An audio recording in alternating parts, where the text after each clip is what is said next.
Ebusuafo ya mama kwa baba Nsem-Pii TV so.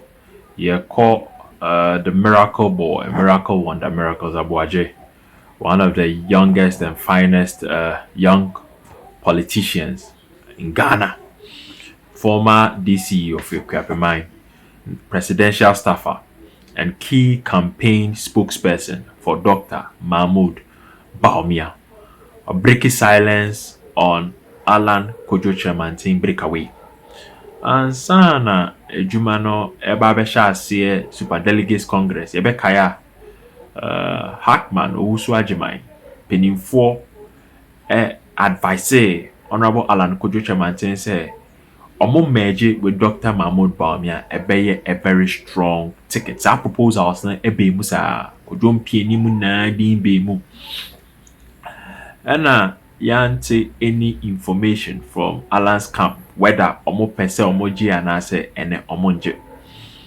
Now, Dr. Mahmoud Bawumia and the campaign team, that is Miracles Aboagye, are breaking silence on how omuhu ni break away from the party and how he'll be treated moving forward. Obiamwa declare say yewo litigation cases bia Honorable Alan Kojo Chairman pen akosan ase patcha say free MPP party ma untimi run as an independent candidate or G2 enti sa questions na obeyi no na Miracles Aboagye nsem odi twa talk akra ne say if you have issues in the party and your legitimate concern say would be free party or citing many examples. Dr. Dufour and former President John Dramani Mahama contested for elections. Dr. Dufour raised say even register crap yemani and yema be and in the party. Now so or resigning from the race because of can obianya the financial and yeshi into onumpo are resigning from the race. But one resigning from the party and reiterating the commitment to the party and the grassroots. Into when ja party ni insi akwantifi. Other members or more party, Honorable Kennedy Japo, each and every time are complaining about issues in the party. But and then party say we jai party no.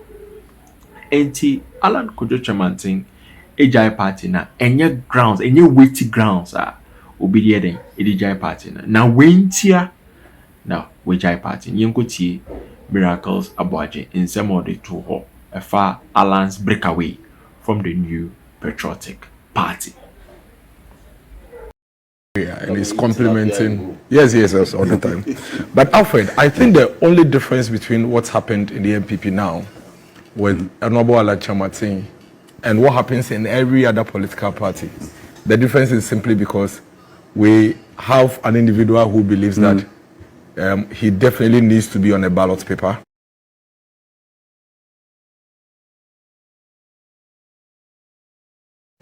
And so if the party that he belongs to and the people who take the decision have decided not to allow him to be on the ballot paper, then he has no choice but to find another route to still be on the ballot paper. That is the only reason. Because really, if you listen to Honorable Alan Chairman and all the issues he raises, these are not issues that cause breakaway from a political party. They are not issues that cause breakaway.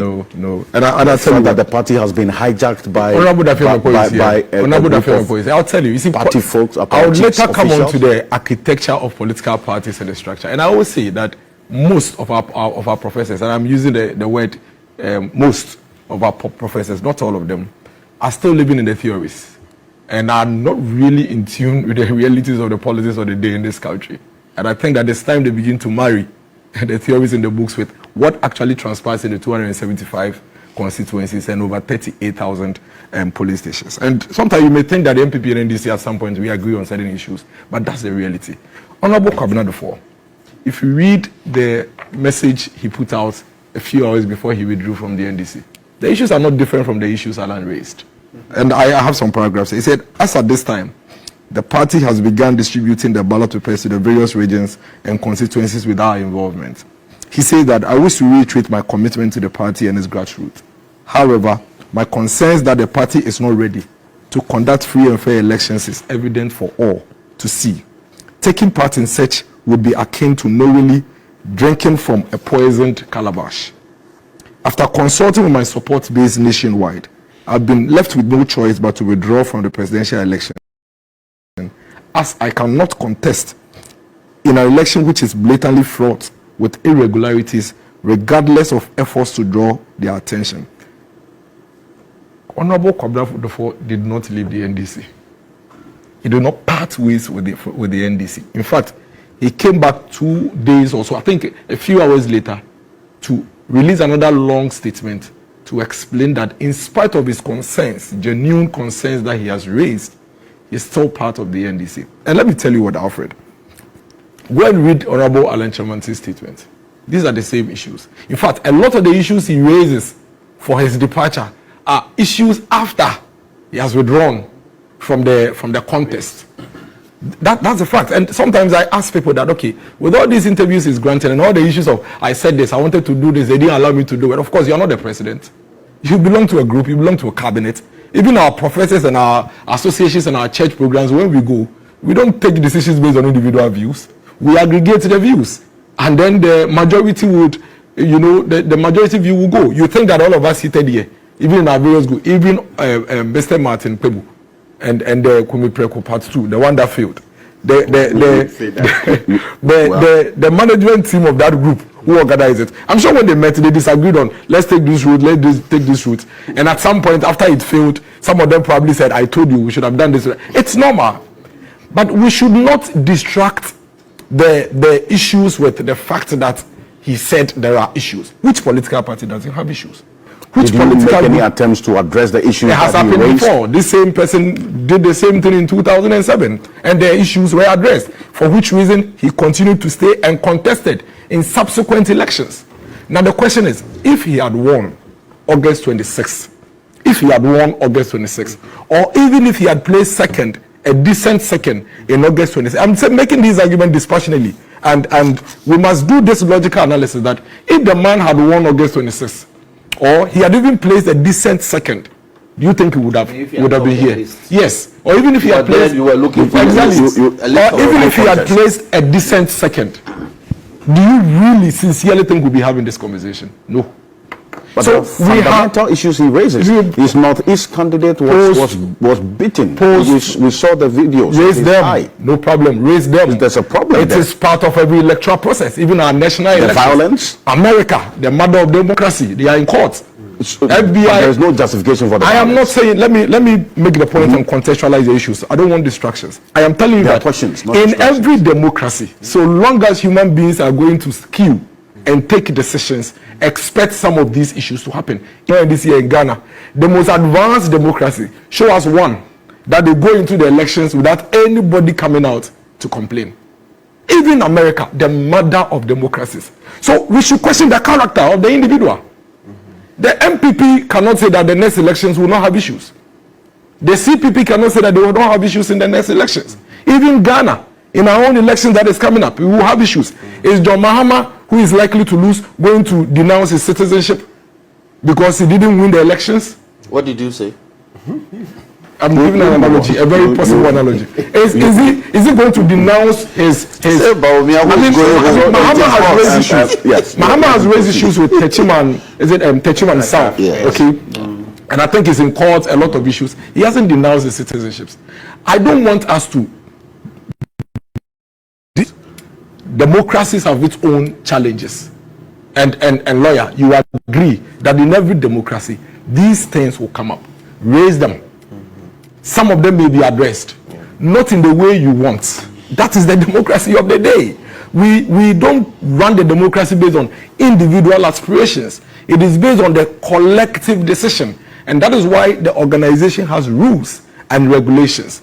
Honorable Alan Chamanti, all the issues he raised post-August 26th, he raised them and they were addressed. In fact, they were put to vote.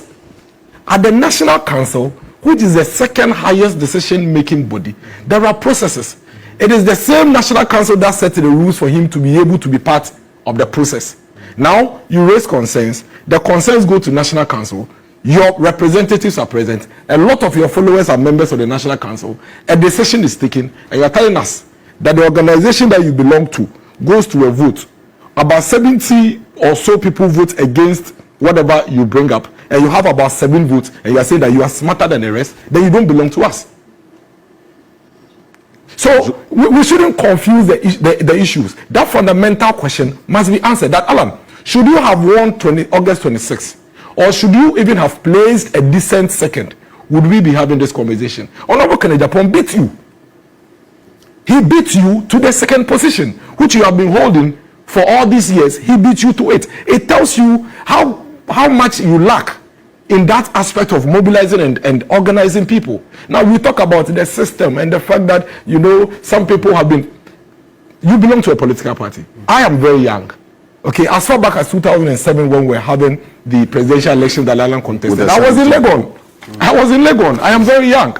If you sit now, for me to come in 2023 and be able to mobilize the same political party that you've been part of in years, mobilize the people around me to beat you in an election, you don't have any capacity to even make a case. You may not like the MPP. You may disagree with the MPP. But if you don't do the analysis the way we are talking about, then you are being emotional and you are not being sincere. This is a political party. Honorable Kwabenadofo raised the same issues that Alan raised. He hasn't quit the NDC.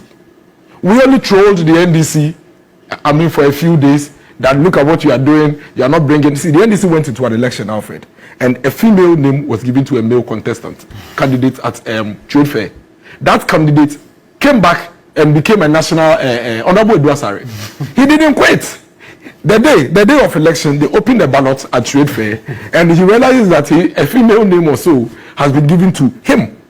And you couldn't contest the elections. That is what you do in an organization. Yes, clerical error. But even he didn't quit. So for me, I think that issue of trying to make it look like Alan has no genuine reasons to quit the MPP. He's quit the NPP for his own selfish parochial. So all the concerns he raised are not genuine. No, I haven't said that.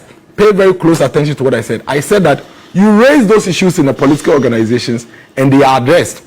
The fact that they are not addressed the way and manner that you want doesn't give you genuine grounds to quit. Now let me also go to the Alan and its effects on the MPP. You know, sometimes people have an overrated impression of themselves. And we've seen several of these overrated impressions in this country, several of them. This is not the first time. Alan is not the first time person that has quit NDC or quit the MPP. These analysis that others are doing, he will draw this, he will get this from this account, we do it for them all the time. All the time we do this analysis. Now we'll come back on the night of 7 December 2024 when, of course, the independent candidates figures will come in very early.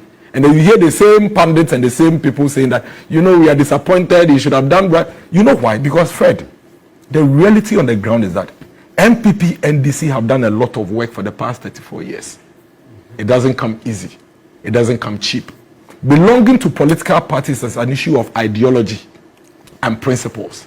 That is why when I hear people say the voter people, the Ashanti people, they always vote for MPP, NDC, as if they don't know what they are about, then I think that these people are flawed. In the US, in the UK, you go to an area today, they will tell you that as for this area, when we vote today, we know they'll vote Labour, they'll vote Conservative. Yeah, we know the red states, we know the blue states. The identity politics always 80 to 90%. The difference between MPP and NDC in any election is a certain 2%. Who will take that decision at that particular moment? Every 8 years. For you to be able to break, and that's why always when I hear people go around the country, all the democracies around the world, which democracy has more than 2 strong political parties? It is always 2. Until along the line, there is a big surprise. But those surprises, they don't happen just like that. They happen under very, very, very extreme conditions. And Professor Nsem-Pii, right, Professor Nsem-Pii made a point about the registration. As we speak, the political parties are moving around. I'm still to buttress the Alan effect. Are moving around, mobilizing for election 2024. They are mobilizing. You think that in the morning of 7 December when people are voting, they just get up from their homes to come and vote? There are over 38,622 polling stations. The NDC has representations in each of these polling stations. The MPP has representations in each of these polling stations. You go around, you spend on logistics, you spend on resources, you move people from their homes and give them reasons why they should vote for Dr. Mahmoud Bawumia or vote for John Mahama. The question is, between now, and I'm trying to contextualize the issue and not go, between now and December 2024, realistically, if anybody realistically comes to tell any Ghanaian that there is a likelihood of a third force outside the NDC and MPP, then the person is just not trying to be sincere with all of us. Alan is an MPP member, no doubt. Of course, even as we speak, he has about 2 or 3 people who are actually following him that used to be MPP members. So you can count that as